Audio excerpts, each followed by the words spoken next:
So I read over 300 books in the LitRPG genre, and these are my top picks. But before we dive into the full list, I'll give you guys a recommendation right off the top. This is my favorite one for new readers, Path of Ascension.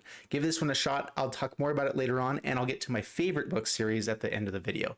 Let's dive into it. So during my transition from going to full-time YouTuber to becoming full-time dad, I found a lot of time in between where I was needing books and needing a chance to escape, and this genre really just helped me out a lot, and it's something I really hold dear to me, as well as lots of other books and book genres. But these are some of the ones that I think are worth giving a shot if you've never dove into LitRPG, and also just because they're awesome books in general. They fit into the realm of any book I would put up there: Brandon Sanderson, Aragon, anything Harry Potter. These fit into that same level for me. So first off, the subgenre LitRPG stands for literary role-playing games, and I would also include into that game lit.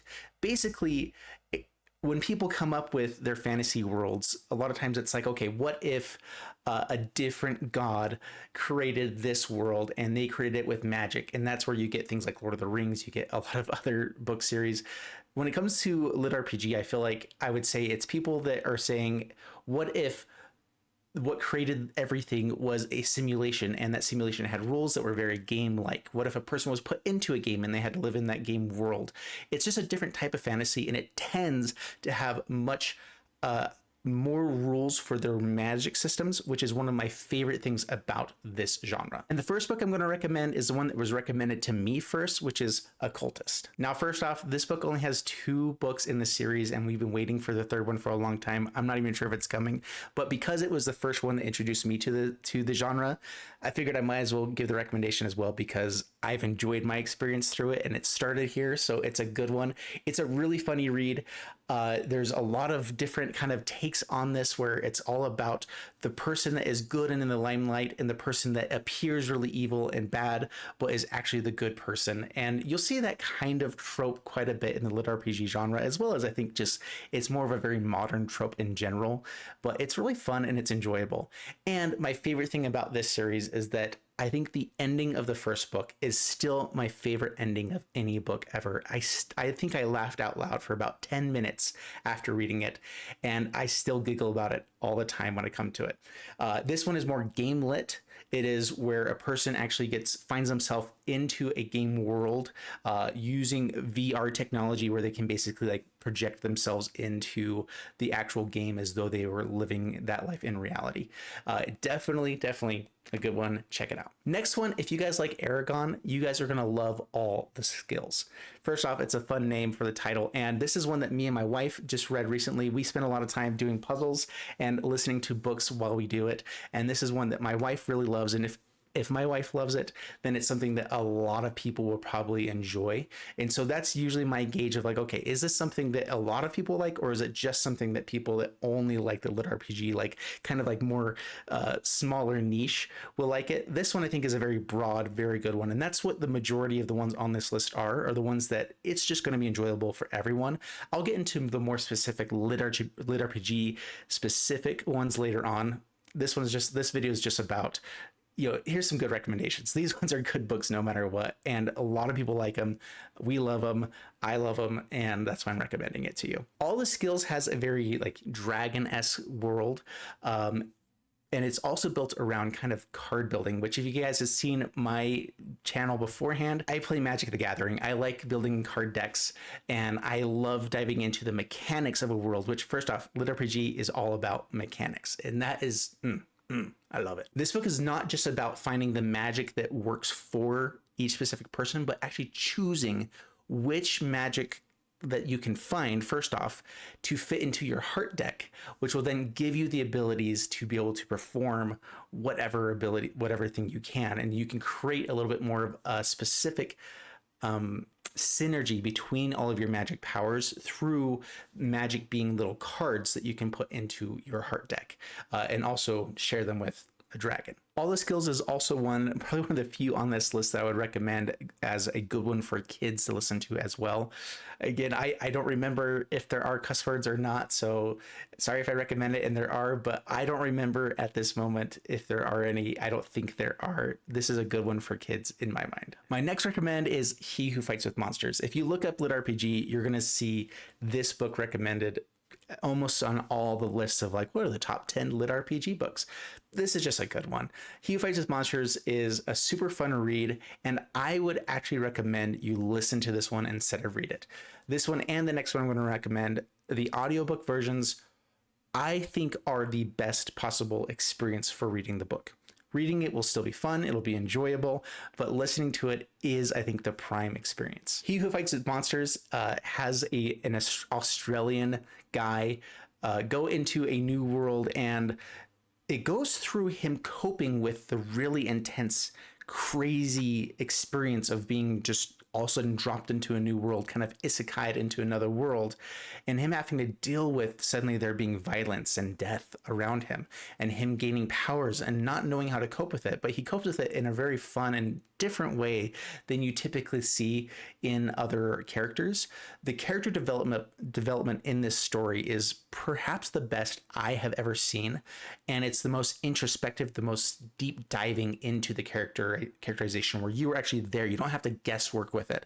It tells you what is going on within these characters. It gives you the information, but it is still super deep and intense. And the storyline just drives that along the way as well. And this is just a phenomenal read. Again, across all genres, I think I would put this one up with just about any other series. And not only that, but this one has a ton of books that are out. I think there's like 9 or 10 out. I'm currently on number 7. I'm loving it so far. You guys should definitely check it out. Next up, this one's a bit more dark, but it's also hilarious. Dungeon Crawler Carl. Imagine, especially for the audiobook version, if Kronk was reading you a story about the whole world kind of turning into a game show where where aliens from throughout the galaxy or other galaxies are watching this TV show of Earthlings trying to survive through a really gruesome and scary apocalypse, but just done in some of the most hilarious, funniest voices. And the narrator for the audio version, Jeff Hayes, is amazing. Like, honestly, my favorite narrator of all time. And I love Michael Kramer. I love a lot of like Travis Baldree. There's a lot of other great narrators out there, but Jeff Hayes is, especially in this book, it's a masterpiece. It is absolutely phenomenal. And simply, if you were wanting to hear the best narration of all time, I would say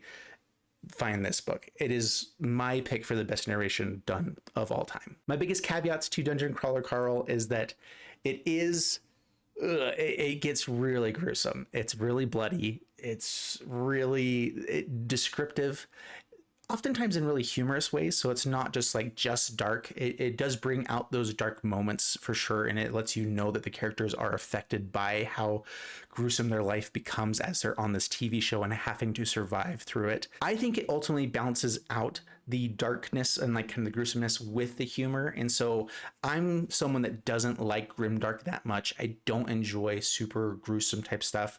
I like Brandon Sanderson's types of works where there is lots of fight and it does get a little bit deeper into it. For some people, that's about as deep as far as they want to go. This is past that. It is definitely past that in that realm. But because of the humor, because of the way it's written, I feel like it, even though it is as dark as some of the grimdark I've read, it feels better as you're reading it. Later on in books, I've struggled with it more. Like I know me and my wife have listened to this one together and she enjoys it. She really doesn't like grimdark and has still enjoyed it. However, as it gets later on into the series, we have kind of dropped off, or she has dropped off because the balance isn't quite there. It's a little bit more grimdark later on. Still super fun, still a very interesting book, and it's something that I'm excited for the next one to be coming out. All right, and this is the book I recommended at the beginning, Path of Ascension. This is the number one recommendation I would give for anyone that's trying to dive into the LitRPG genre. Give it a shot. This one, I would say a lot of people wouldn't even count it into quite the LitRPG genre because it doesn't follow some of the same rules as others, and at the same time, it definitely does. I count it fully into LitRPG. Let's not dive into the weeds there. I recommend this because it has the best romance, the best characters. I think just like the actual, like, very wholesome, good characters. I enjoy the characters. I like them. They're my friends, you know, as I'm reading it. I'm excited for their growth as they go on. You get to see them from a younger age growing up, you know, through the years, and they become semi-immortal along the way, and that's more later books, but you kind of get to see their life progress in a really cool, very interesting way. This one is very futuristic, where it's people jumping between planets, jumping between worlds, and it's all about multiple societies that have built intergalactic countries, nations, I guess you could say, where everything is run really well across multiple planets. And there are the small issues that people have, and that's how the story starts out. Is there are nobles that are supposed to be in charge of one planet where the main character resides, and a big accident happens, and you get to see the life of an orphan due to the accident that happens, progress through trying to improve and trying to kind of become strong enough to make a difference in the world, and then being able to make that difference as well, along with his partner. And it is just one of the most wholesome escapism type of books that I've liked. I love the world building, perhaps my favorite of all time. The way that they fight monsters is through these kind of portals. There's portals out there, and there's a whole kind of trope or genre in the LitRPG that has this type of mechanic. I think this one does it the best of that trope. But there's portals, and inside that portal is a semi-dungeon, similar to Dungeons and Dragons, where someone would go in and you would fight monsters there. It's been done a lot in games, and that's where this one very much has kind of game-esque feel into the LitRPG genre. And inside of these portals, if they complete it, they're able to gain energy that basically helps them to improve themselves over time, kind of cultivation type of thing. This is how it explains, like, if you're into like Dragon Ball Z type of thing, progressing yourself through cultivation is a pretty normal trope in LitRPG as well. You see books like Cradle and others that do it, and those aren't necessarily even LitRPG, they're more just progression fantasy. But this one, I think, just hits the perfect spot of creating something new that isn't done anywhere else. It doesn't feel like any other book, but it still uses tropes that are very understandable, they all make sense, and builds up very good characters that I just fell in love with, and I'm excited to read as it continues on. This one is ongoing as well. There is still, I think, like 7 books that are out, and you have plenty of reading there. And this one is coming up to the finish, and the books are coming out fairly quickly with this as well. So if you are jumping on now and you want a completed series, this one is very close to being completed in my mind. Like, of course, I don't know how long. I mean, authors in this genre are putting out books as long as there are people to be reading them to an extent. And so because it's a new genre, because it is not, there hasn't been that much time that the author's been writing this. There's tons of books out in some of these, and it's still ongoing. And so you kind of have to find the balance between that. If you're looking for just completed series, there are those out there, but I would still recommend these ones over those. For this next one, we're gonna jump back over to some game lit. This one is, I think, a really fun idea of a world that could be semi close to possible within our lifetime type of thing. Basically, a company creates a pod where people can lay down into it and fall asleep, and they basically dream into this world. And one of the things I really like about this is, as they're going on, the main character is filming his experience, and it dives into how the people that are playing a game can interact with the outside world, you know, getting followers, people watching different things. And as a YouTuber, maybe this is a little bit more like, I've done YouTube with either editing for someone else or my own content for many years now. And so I connected really well with Awaken Online.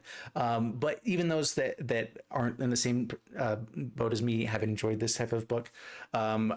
This one just really is more game focused, a little bit more Dungeons and Dragons type of feel. But if you liked things like WoW, this is probably a perfect book for getting you into, okay, this is very game-esque. This is something that is very much like a game. And I really enjoy how it's written. Awaken Online is written by Luke Timolenko, and Iron Prince is actually, I almost forgot to add this one to it, and I just barely had to add to it. Iron Prince is my wife's favorite, and honestly, I love it too. Iron Prince is one of my top favorite books, written by the same author. Glad it made it to the list because I almost forgot about it. This one is, if you guys have read Skyward by Brandon Sanderson, if you've read things kind of like Harry Potter, the more a part of a school system while they're going on, this is like a college-esque version of a Harry Potter. People getting AI incorporated into their bodies, being able to improve themselves through mechanics, through like AI pieces added to their bodies. Where they can then become battle bots almost, but a little bit more magic added into it. And Iron Prince just goes through like a military academy and the politics between that, the improvement of going there, and the main character being someone that is very, you can just connect very well with.